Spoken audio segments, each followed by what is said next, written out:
Good things come in threes. Will the Chiefs be able to three-peat with the season starting?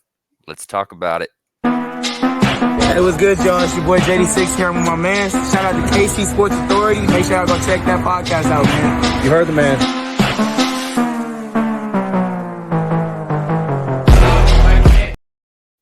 What's up, everybody? Welcome to the Aftermath podcast here on KCSA Pod. I'm your host, Christopher Tenpenny, with my guys, Keegan, Russell, CJ. Gentlemen, it is game day here for Kansas City Chiefs. The three-peat starts now. Where's the energy? Where's the vibes, guys? How we feeling? Ooh, some hearts there from CJ. I love it, man. He's Shout out to the crafty. Swifties. Shout out to the Swifties. You know what I'm saying? Crafty. New season, new production from CJ Jones, man. I like it. Swifties are outside. You know what I'm saying? We got to support the Swifties. They are. They're lining up as we speak to get into this game. As we speak. So let's just jump into it because, again, the Chiefs talked about year round. We're going into year three of this, coming off back-to-back Super Bowls.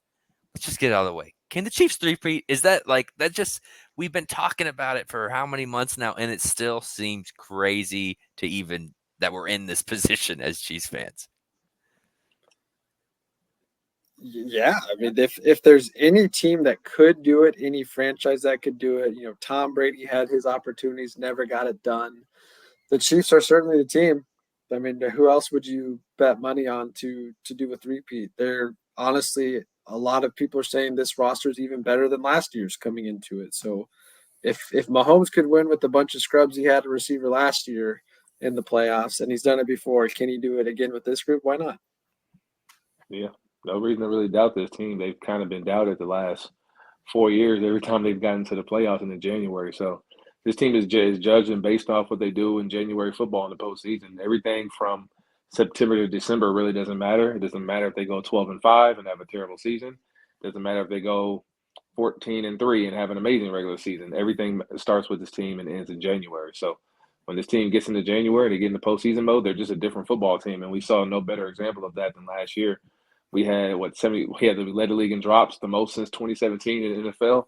And they just, when January came on, everything got fixed. They cut the snaps down, they cut out the issues and the penalties, and the defense was playing lights out the whole year. And we figured out a way to get to Vegas, and we handled our business when we got there. So the only thing that would stop this team, honestly, is health. And knock on wood, obviously, good mantra, but that's the only thing that can stop this team from doing anything of their goals and short of three-peating and making history in a dynasty in the NFL. So just got to stay healthy, man. It's a long season. We know there's going to be overreactions per usual, but I'm excited, man. Tomorrow starts a new journey for sure.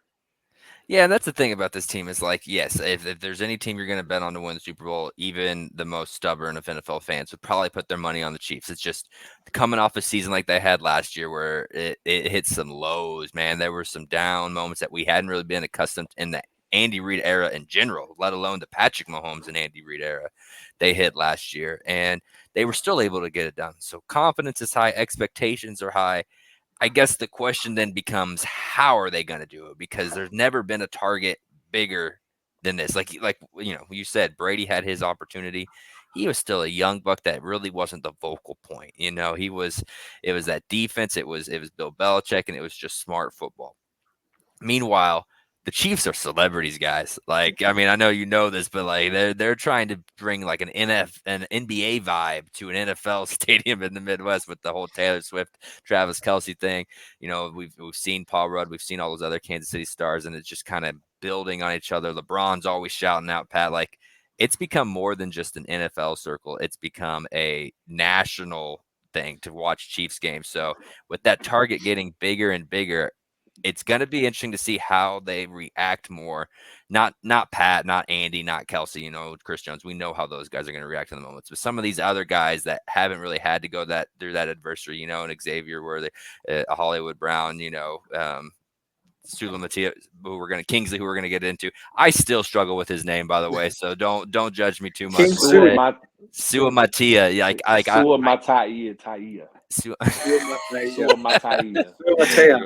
So that's gonna be fun for me all season long. But I guess I no better way to transition than there. Let's start with Kingsley. how big of a concern is it? Because left tackle may have been outside of receiver, which they've tried to fix early, and maybe isn't always as big of an area with when you have Mahomes and Reed. Left tackle is something that you can't really hide behind. How any concern with this second round rookie? I don't know, man. He's pretty big. You might be able to hide behind him, figuratively or physically. I don't know. Probably. I think we've seen. I mean, outside of the Super Bowl loss to the Bucks, really, and there's occasional games here and there. Andy Reid, if he gets 5 guys that can gel, it almost doesn't matter. We know the interior is going to be the most dominant interior offensive line all season. Hopefully, Jawan Taylor bounces back and does better there. And you're Mhm. not, I don't think you're asking. I mean, we talked about this over the summer too. You're not asking Kingsley to be this stud left tackle to protect the blind side. Mahomes working with his feet, moving around the pocket, getting outside. It's not as much the blind side tackle that's the most high priority offensive lineman in this style offense because of the way he moves the pocket so much. So I think you're just asking him to come in and gel with the guys around him.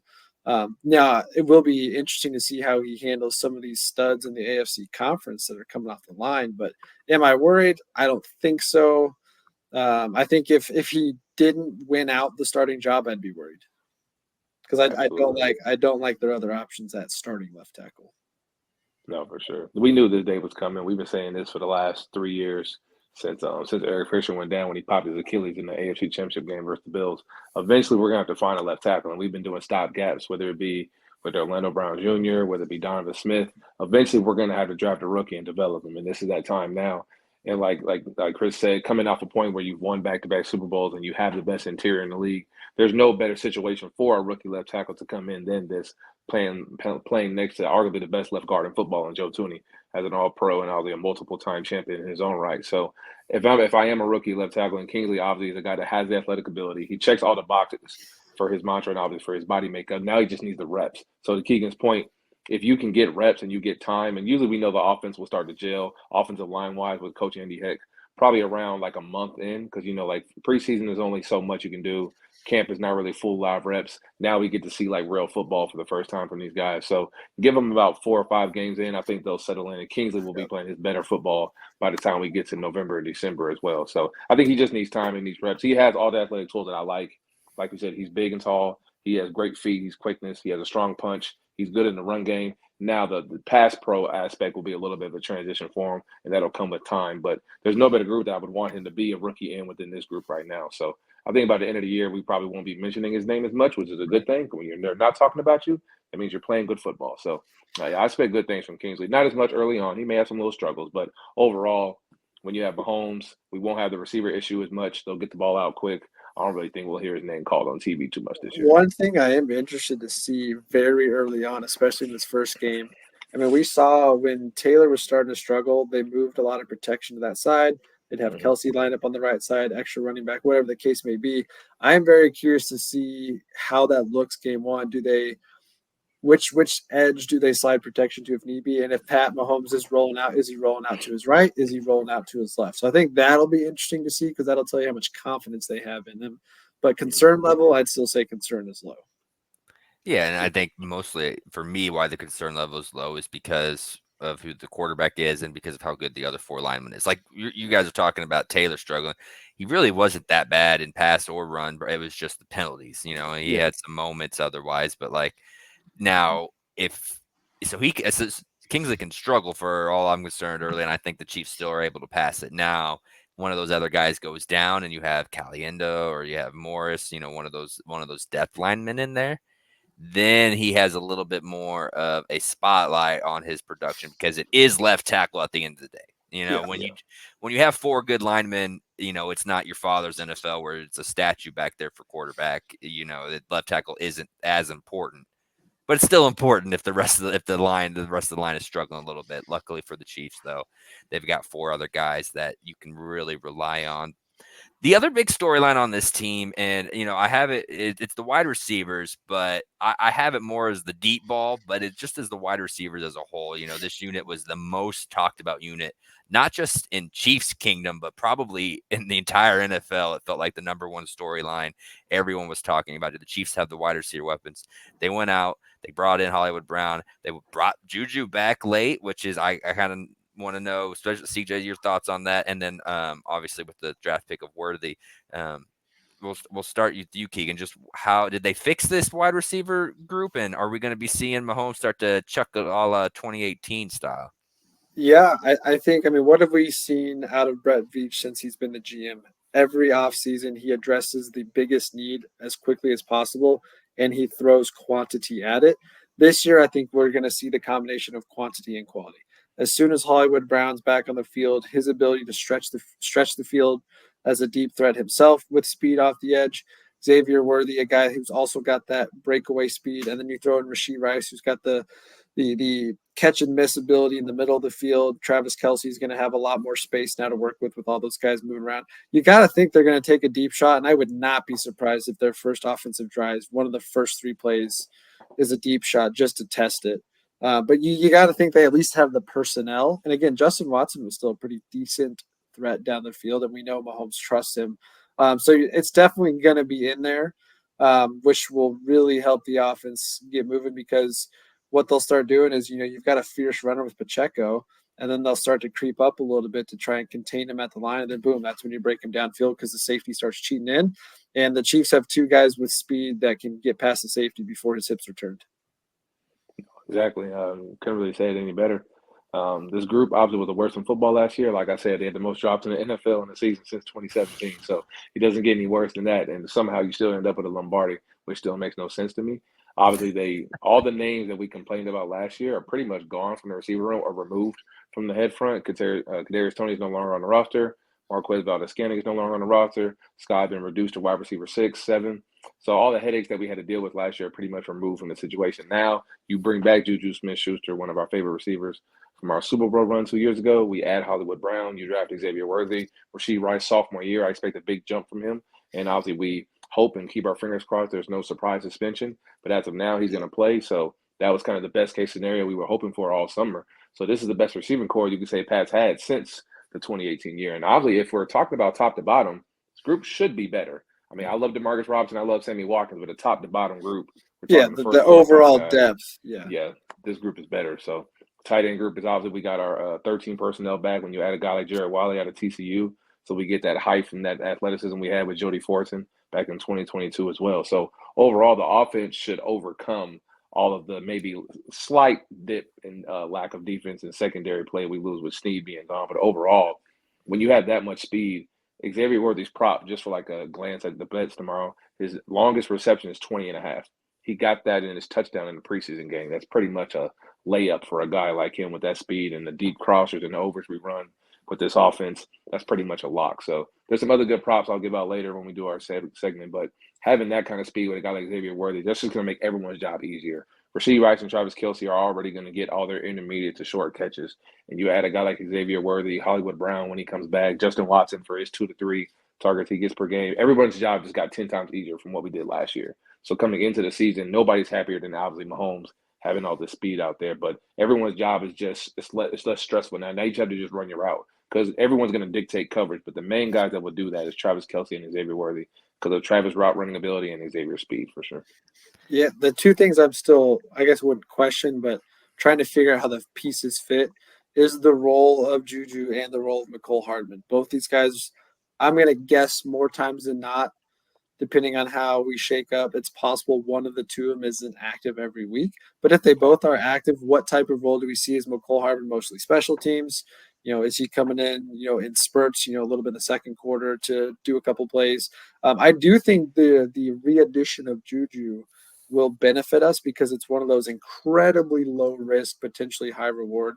You're kind of asking him to be Rashee Rice light, I'm going to say. You're not asking him to come in and get 30, 40 snaps on offense. He might get 6 to 10 snaps a game, get Rashee off for a play or 2, and put somebody in that knows how to work the middle. I mean, we saw Juju, even though his knees are bad, the speed's gone, he may not be the deep threat anymore, but he knows how to find space just like Travis Kelce. And if those 2 guys are on the field at the same time, plus you've got your burners deep, someone's got to be open.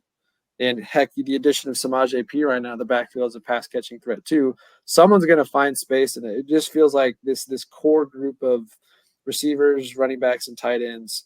There's a lot of high quality football IQ there on the field. to find the gaps in the defense. So how do you play the Chiefs this year? Do you go back to man? Do you go back to zone? Too high? What are you going to do? Because they're going to find a way. If you go too high, then Kelsey and Rice are going to eat you in the middle. And if you start cheating up, then Worthy's going to burn you deep, or Marquise Brown's going to burn you deep. So it's a fantastic problem to have. And I got to think opposing defensive coordinators are having nightmares each week trying to figure out, what do we do? What's the game plan? And of course, the Ravens think they have the game plan. Roquan Smith says we're going to figure out that game plan and we're going to contain them. I think that was kind of laughable the way he put that out there. But didn't he say that for the AFC Championship game too? He said the same thing. Same game plan. Make them one-dimensional. I don't know what that means because they can beat you from all over the field now. That's funny. I'm surprised how many people, like including you two, that are talking about how that's better than the 2018 wide receiver. Like maybe not top end talent because Tyreek Hill was on a I don't even know if that's true. Top to bottom. Who else? Like sure, wide receivers 5, 6, and 7 are better than DeAnthony Thomas and Kelvin. Even if we did the first 3, that didn't play. Conley's not that much different than what Juju might be. There is not a world where Tyreek, Sammy, and Demarcus Robinson are worse than. Are we taking receiver? We're taking Rasheed Rice or D-Rob right now? We're taking Rice. Rasheed Rice, yeah. Okay, Tyreek Hill's the obvious one, so that's 1-1. Yeah, Tyreek Hill counts as 2. So it comes down to D-Rob or Hollywood Brown. Give me Hollywood Brown. No, you just did D-Rob over Sammy. Or no. Oh no, I know. No, we were talking. I am taking Sammy as wide receiver is wide receiver 3. Tyreek Hill will be wide receiver 2. No. Tyreek is 1. Rasheed is 2. Sammy is 3. Either one. Sammy is 3 over Hollywood. I will put Rasheed 3 or 2. Either way. Yeah. That's interesting because Sammy and Rasheed Rice do a lot of this. There's a lot of overlap there. That's what I'm saying. I think it's more of that. If you take Tyreek's top end talent out of the equation, Sammy the production, because if you look at the production, Tyreek Hill and Travis Kelce had freaking insane. They had 2,800 yards. But your option 3, Sammy Watkins had under 650. Partially that was because he was hurt, which Hollywood Brown's already hurt.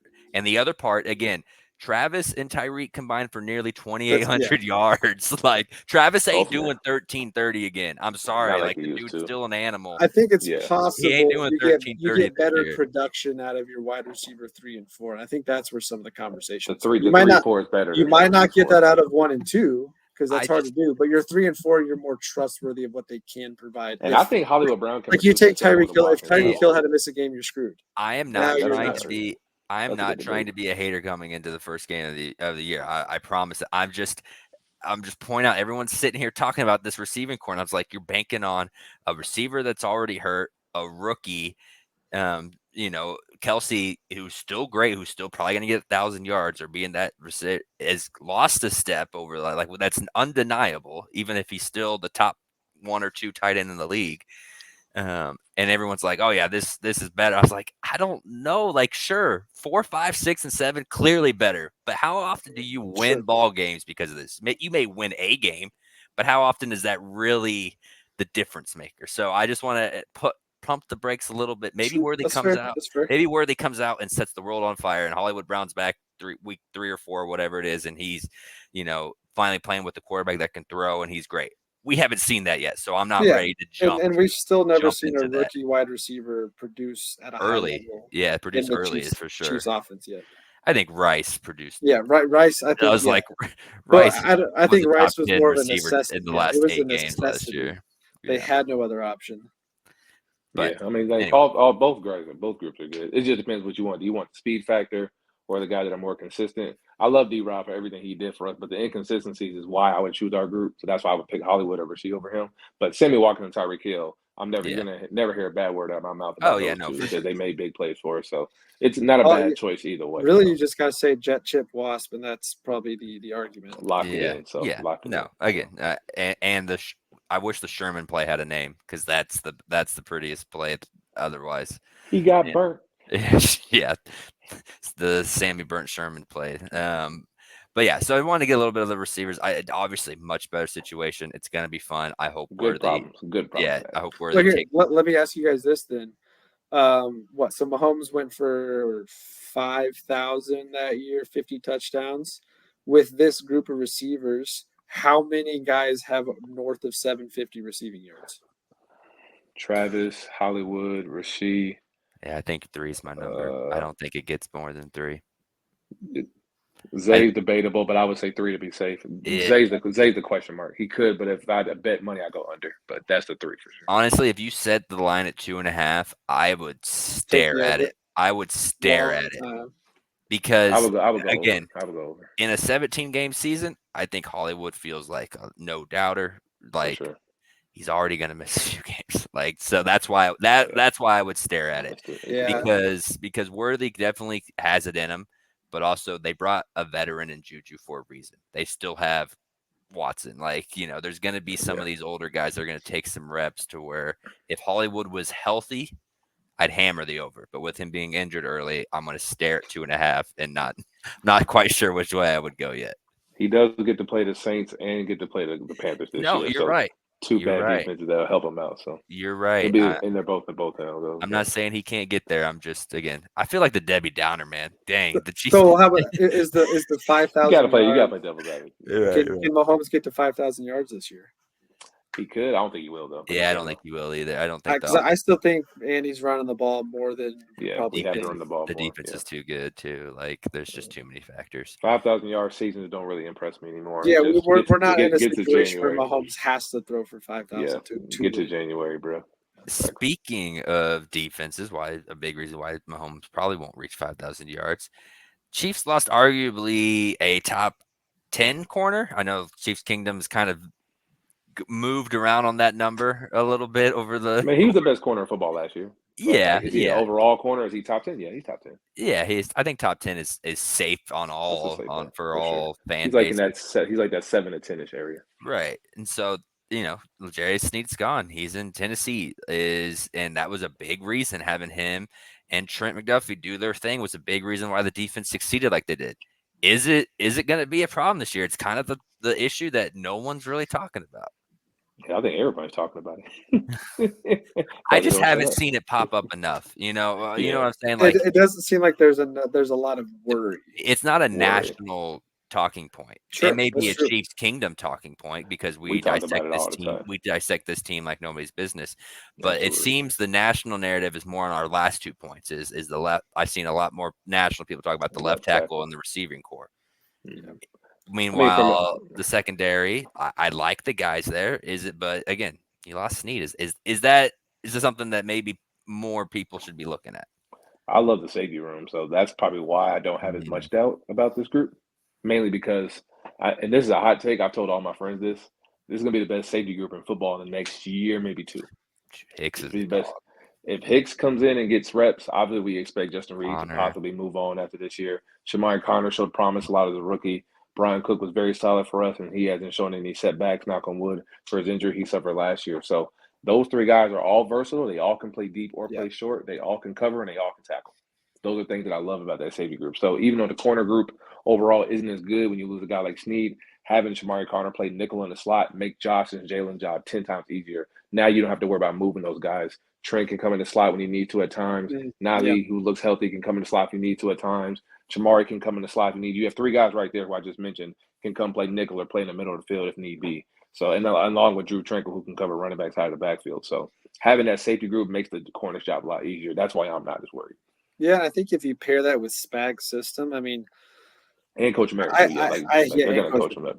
I hate the conversation of is it the player or is it the system, because it's really both. The system works when you have the right player, and if you're the right player, not in the right system. I think of a guy like Isaiah Simmons down in Arizona, wasn't in the right system.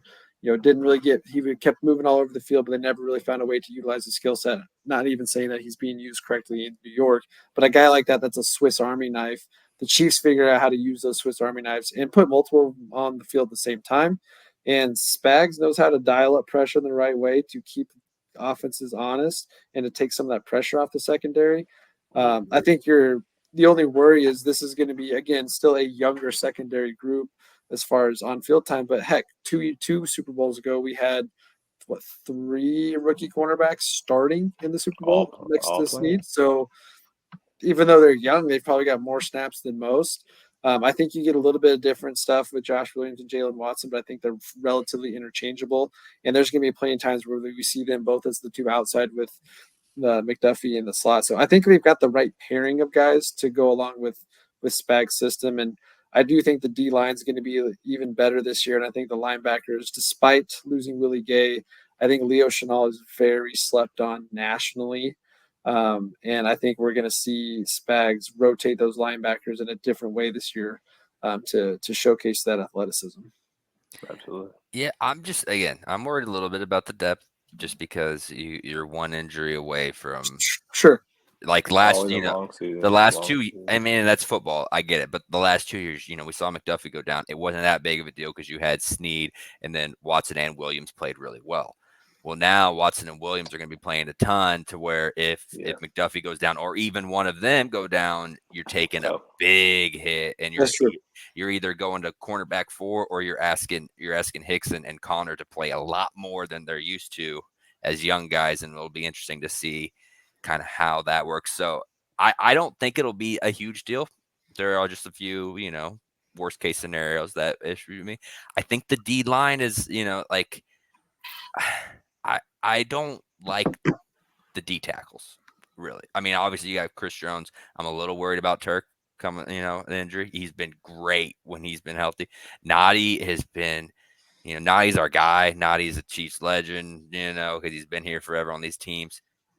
He's always just kind of there though.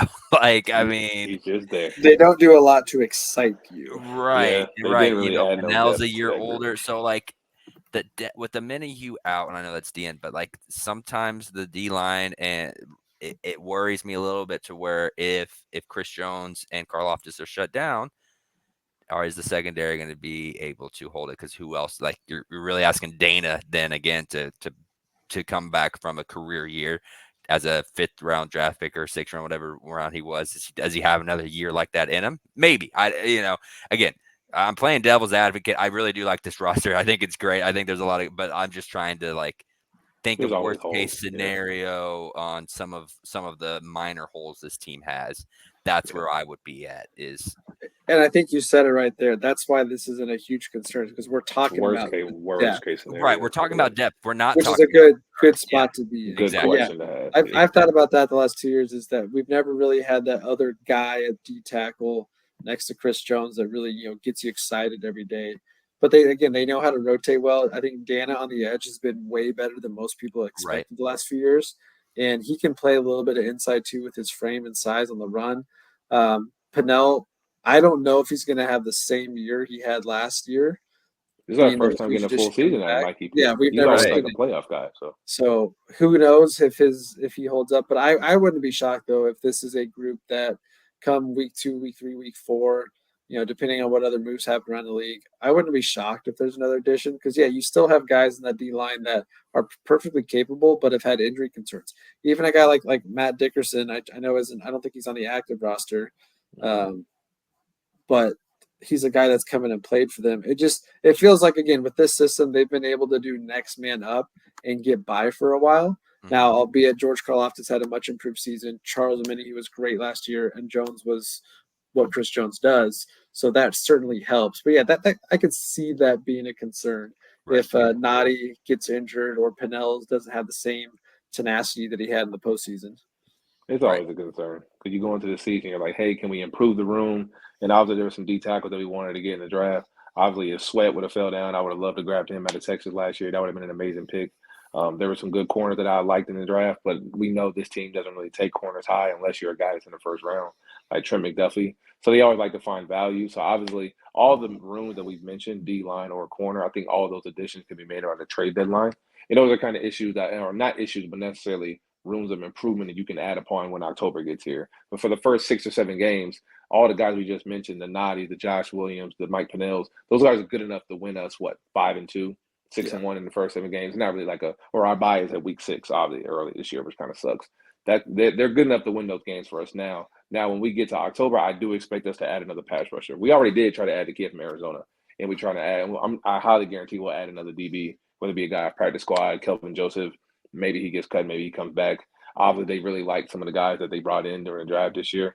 Obviously, Christian Roland Wallace played well in their mind, so maybe he can take a big jump and process his things well. But we know if anybody can develop DBs, it's Coach Mayer and his Oh Spags. So, yeah. but it is concerning that they didn't add any big like Stephon Gilmore. I would have loved to grab him for a cheaper deal, but obviously we know the amount of money we're offering, and Minnesota was not going to be the That's why same. he's in Minnesota and nowhere Right. else. Exactly. So Yeah. it sucks when we want to add good depth. Good depth is not in our price point. So our depth comes from developing rookies. And the thing about rookies is nobody trusts you until they see you.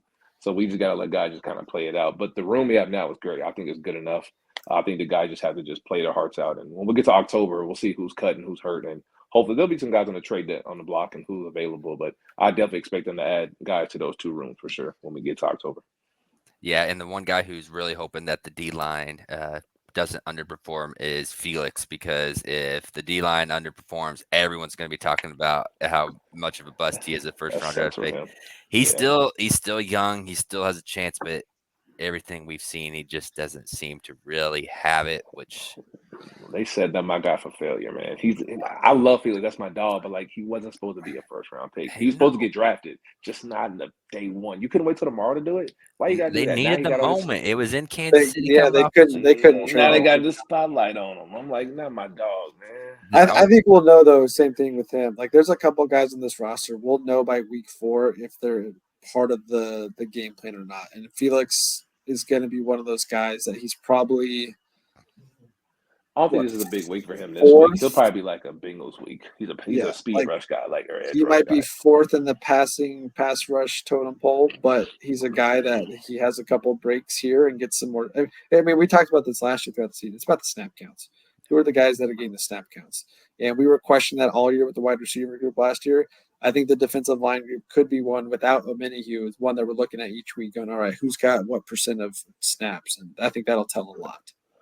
I mean, I don't expect him to outsnap Mike Dana at any point during the season. Oh, But like you said, if something happens, then obviously he's going to play more. But right now, the first 3 edges are obviously going to be George, Mike, and Felix is going to rotate in there at times. Chris is going to get his snaps out there as well. So, and then when Charles who comes back, everybody's snaps will be adjusted. But if Felix is going to play, I think certain matchups. I don't think this is a good matchup for him this week because it's a team that likes to run the football a lot. They like to play smash mouth football. Yeah. But the Bengals week with the rotation of linemen they've had, some situational pass rushing could be an opportunity for him to. He's a situational guy. That's the only thing I've ever seen him as, which I don't like the label that's kind of been put on him from the media or the local media for sure.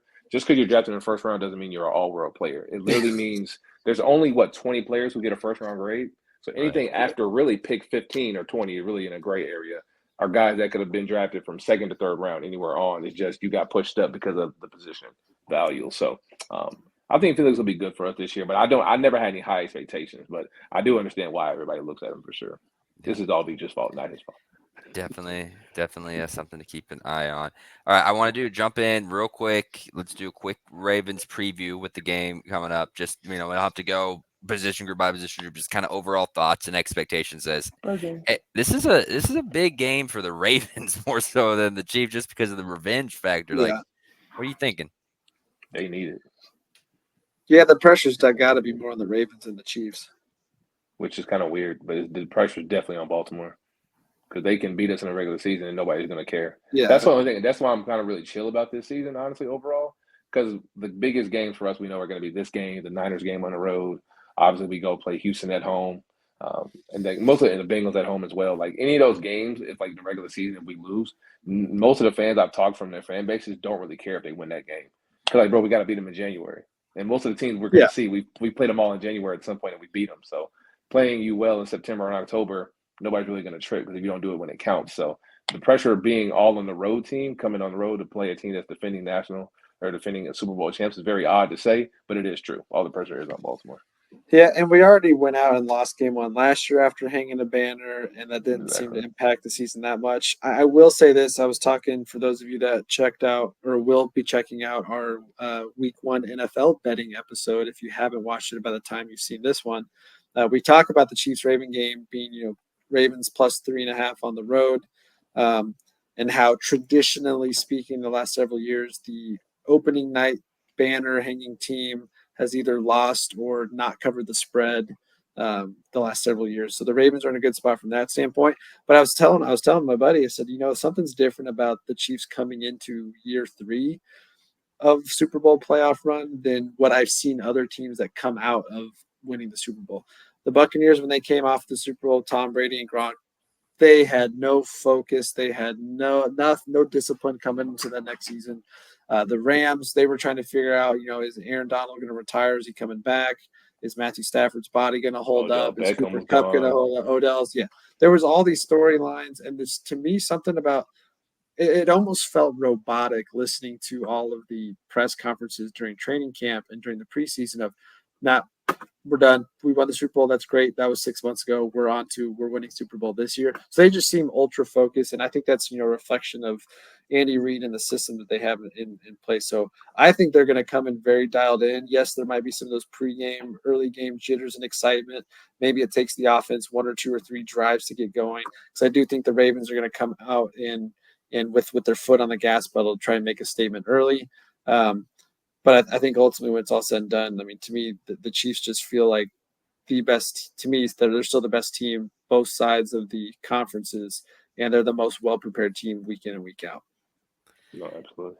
Yeah, I mean, again, I don't like playing. I really wasn't happy that the Ravens were the first team just because it is the team. Like, I was hoping it was going to be the Texans or they were going to give the Bengals or they were going to do one of these other teams. The fact it was a team that was the last game for them, like for the Ravens, was a loss to the Chiefs on their turf does concern me a little. Like, do the Chiefs have the better roster?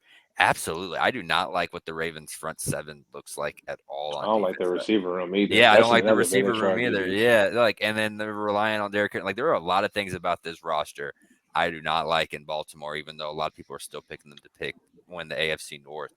But they still have a great head coach. They have a great quarterback, and they have a great middle linebacker and safety that they come out motivated. The last time they played, the Chiefs sent them home, and all it takes is some of their great players play great. Like, it takes one drop pass or maybe 3, as we saw last year in the opener, and who knows what's going to happen. So, no, don't love that it is the Ravens, but again, I do think this is a game that the Chiefs should be able to win, just because when you break down the rosters, I mean, like, Zay Flowers is the only receiver you're worried about. Mark Andrews, who's always kind of hurt. Is hurt. He is Yeah, hurt. He yeah, he's barely always practiced. kind of hurt. He's always kind of hurt. I don't know the last time he hasn't, even when he's played, that he hasn't been hurt.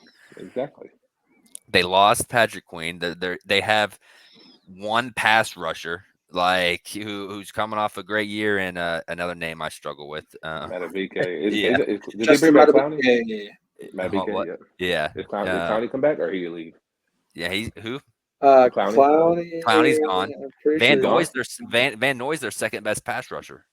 Oh, they lost Clowney? Oh, yeah, I'm definitely not worried. And they got a brand new Yeah, right tackle. So you got a brand new right tackle. Your receiver room's not that good. You lost your best outside edge rusher. Your other linebacker's gone. right. And middle linebacker is the least impactful position on the. Their defensive tackle is the best part of their line. I mean, they've got interesting linebackers, but I really think that loss of Patrick Queen is huge. That's big. They He got just feels like They got Kyle Hamilton and Lamar. Like, let's be real. Like, they have some other nice players at some positions that aren't as impactful. They got Kyle Hamilton and Lamar. So maybe we'll get into the betting segment here in a minute, but maybe take the under on Kelsey. I don't know what his line's at, even though Kyle cooked him, or even though Kelsey coached Kyle last time we saw. I think that's where a lot of the Kelsey stopper. Marlon Humphrey ain't been good for 2 years. Like, yeah, that's why I'm not. I don't see, like, where's the edge for this roster. I'm being dead serious. The receiver room's not good. The only way you beat the Chiefs is if you make our DB struggle. Zay Flowers is not going to make us struggle. How are they going to score outside of running the football? Explain it to me. And we've seen them not stick to that game. Are we convinced, Derek? Derrick Henry's not beating us. We saw that movie 3 years ago. He's old. He has a screw in his foot. Yeah, he just have foot surgery like a couple. But Derrick Henry's not coming here and beating us. But we've seen Lamar with better weapons struggle with this same offense. So he has less talent now. He's going to play better. I've agreed with every word you said. I'm confused because I'm hearing it all, like, in my ear during the whole week. Right. I'm just saying the only the only thing the Ravens have is they've had how many months to think about this game? Like, even when they didn't know this was the game they were thinking about, because the Chiefs sent them home. So, like, that is an edge. They do have the reigning MVP, lack of better or worse on whether he is the best player in the NFL or not. But they do have the reigning MVP. and they have a very good head coach. So like it's not out of the realm of possibility. But you It'll just be a look at good football game. you just look at these rosters and you're like, man, Lamar's gonna have to go off. I'm really trying to figure Go out off. they have his yards line at like 220. I'm trying to figure out how he's going to hit 200. Who's getting 100 yards for this Wait, offense? is that just passing? Just passing. Yes. How is he going to get 200 yards? He might I'm have really 120 considered. rushing, or at least That's try. what I'm saying. Like his rushing prop is a lock. Like I think it was at like 45.5. Now it's all the way to Oh, like yeah. 48. So Yeah, I love that. He's going to get that because just he extends plays off script, things you can't plan for. That I get. But his passing prop, Isaiah Likely is the only guy that really puts fear into me, honestly. And I love that matchup because I love our safety group. Anything in the middle of the field with Andrews and Likely, I love that. So outside of yeah. Zay Flowers, Nelson Aguilar puts no fear into anyone in Chiefs Kingdom. Neither does Rashard Bateman. So if those are the two guys still playing football. It's if insane. you're throwing the Man. ball to those two guys, we're gonna win. So I really don't see. I do like Rashad Bateman, but again, we haven't seen him do it. He's got the frame, but the sure you like Ravens. Rashad Bateman? Yeah, Well, I like him as an individual player, but not in the Ravens uniform because they don't know how to utilize him because they don't throw the ball effectively. Oh man, you guys got Lamar throwing the ball outside the numbers. You guys got score predictions. Chiefs are 3-point favorites, 47, and then we'll finish with our locks of the week for anyone still sticking around waiting for that. But score predictions on the game. My humble prediction is Chiefs 27, Ravens 20. My prediction is Chiefs 33, Ravens 20. Yeah. Yeah, the more I thought about this game, something about me just feels like it's gonna get not ugly, but it's gonna get muddy, I guess, throughout the game as far as play. So I kind of feel like this could be a low scoring game, like 23-17, and it actually hits the under. But I think there's just a lot of folks going, all right, the Chiefs are going to get back to those offensive glory days. And I just don't know if that's going to click immediately. I kind of hope it does, and I think it's possible. But I could see this being an opening night game. Things are a little slow to get going. Yeah, Unless I can see Lamar either just way. if like Lamar goes off between quarters 2 and quarter 3 to make the game interesting, then sure. But for some reason, to me, it feels like both teams are going to come out and maybe they're focused, but both defenses do enough to just muddy the game up a bit. Everything you've said makes complete sense, Keegan. And I've sat here talked about downplaying the receivers, talking about maybe the Snead loss is going to be more, questioning the O-line depth or the D-line depth, excuse me, and how the Ravens are going to play with the chip on their shoulder. Just give me the Chiefs the dog walk them 31-17 and it ain't even close. Double digits. Bro, that's what I'm saying. Like, you can talk me into every one of these scenarios. Right. No, exactly. No one's made a bad point. That's why predictions are fun. I get the under one. The only reason I love the shootout point is because I truly don't know how the Ravens are going to score that many points. I just don't see it. You look at their roster. Snead or no Snead. Like, how are you going to say Flowers is not going to go off for 100 yards? Justin Tucker's not winning this game with 6 You need Lamar to have 450 all-purpose yards. Like, and I just don't know that's happening. If you want some free money, go take Rasheed's receptions. Go take Trav's yards. It's at like 55.5. I know it's the Ravens, but let's calm down. It ain't the 85 Bears. Like, let's relax. Well, while you're talking about that, then we do have our new. I don't know if we do have a fun graphic for our Gameday Gambles new show here that we're doing here that Keegan can tell you. Let me put up. I got to switch the marketing on the screen here for a second to get there. Right. I was like, okay. It's not in our aftermath yet. It's in this one to get it. Yeah, we're still working out the logistical kinks. But introducing the new KCSA Gambles, your weekly and sometimes daily sports betting show here on the podcast, right here, nowhere different. You'll see us posting a lot more on social media about some of our game day gambles or our game day locks, and we'll call some of them too. But this is going to be what we call all of our sports betting stuff over the next several months into football and basketball season. And we're excited about it. Yeah, weekly shows, college football, NFL. We will have a show every single week for both college football and the NFL, in addition to whatever picks we may throw out there specifically for the Chiefs game. Yeah. And KU. It's going to be sick. I'm excited for it. We've already picked up 30 followers from it, so go check it out. It's going to be awesome. Keegan and does this great work on that, but For this one, you get all three of us doing their lock. CJ, I want to know with yours. If you had to pick one thing, what's your lock of the week for Chiefs Ravens? My favorite lock of the day. Ooh. I know what mine is. Maybe I'll just jump into it. Justin Watson. You go first. You go first. Justin Watson. Last I saw FanDuel had him at like 15.5. If you can That's get a one pass. any alternate spread, I think he has at least 30 yards. Like, Yeah, you can get 25 on a play. Yeah, like there's no way he's not part of this offense. There's no way he doesn't catch 2 passes. If you want to loop that into, I don't know what his catches is. I just saw FanDuel had him at 15.5 earlier today. That is the easiest money you're going to make. So it was at minus money. Like FanDuel does know, it was at 113 when I saw it. But if you can get any alternate spread, if you can get over 2 or 3 catches, like Justin Watson is going to be a part of this offense on Thursday. Hammer anything you can with him. Yeah, plus money for over 1.5 catches. Yeah, Jesus, there you go. Lord, I'll take that. My favorite prop of the day would be Rashee Rice. Taking him on the ladder. Obviously, last year his 3.5 to 4.5 catches was a wagon. I think they opened up his line at 5.5, and I still think that's too low. So, especially with everyone around him, he's not going to get double teamed ever when you're playing with a guy like Travis Kelce and Xavier Worthy. So, I like Rashee Rice for 5.5 receptions. And my second favorite prop would be, if you're on Price Picks, you can do Travis Kelce's targets, not catches. It's at 7.5. They're going to throw the ball to him at least 10 times, regardless if he catches all of them or not. He gets at least 10 targets when we play the Ravens. So, 7.5 targets for Kelce and 5.5 catches for Rashee. Take the over on both of those. Yeah, I like the Rashee Rice one a ton.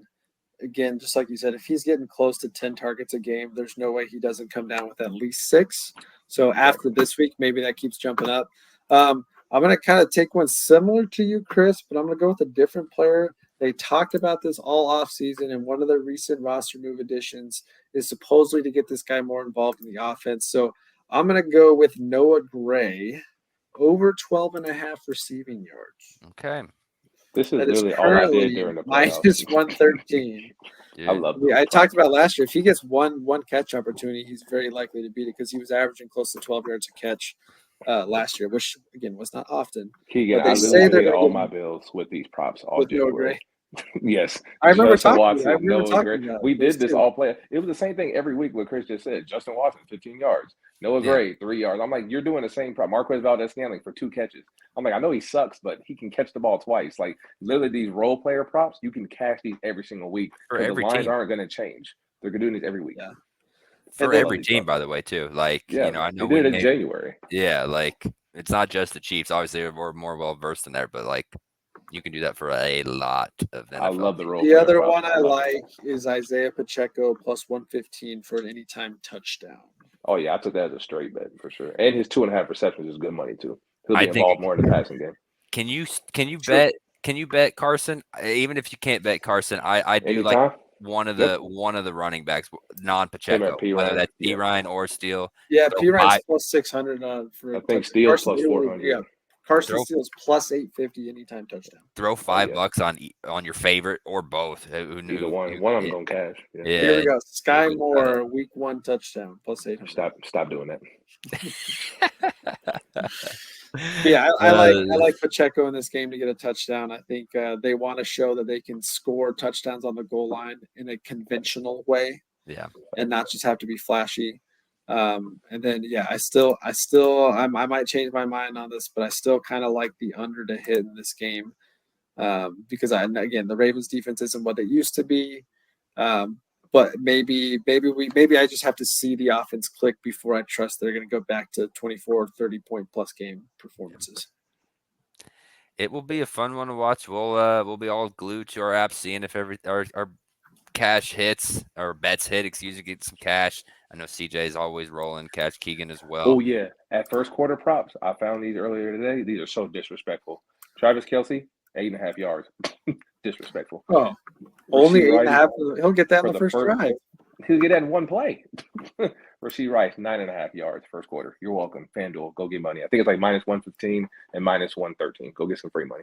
So you can't parlay Rashee Rice with that, but you can parlay Zay Flowers with it at 7.5. I love plus that. 266. I'll put both of those together. I love that. Man, Yeah, there's definitely money to be made out there, and we're going to be trying to put you in a position to make money all season long. So again, please make sure to check out Gameday Gambles locks. Otherwise, I think we're gonna wrap it up here for the Chiefs preview. It's gonna be an exciting game. Football is finally here. Keegan, I'm gonna send it to you to give the breakdown for all the things people need to know about. Yeah, so as we get out of here, two things this week. There's a lot of content up on YouTube right now. So if you haven't hit that like and subscribe button, go ahead and do so. On our way to 1,000 subscribers, I'm going to run through all this. If we get to 1,000 subscribers here soon, and as soon as we do, we are doing a signed jersey giveaway on the podcast.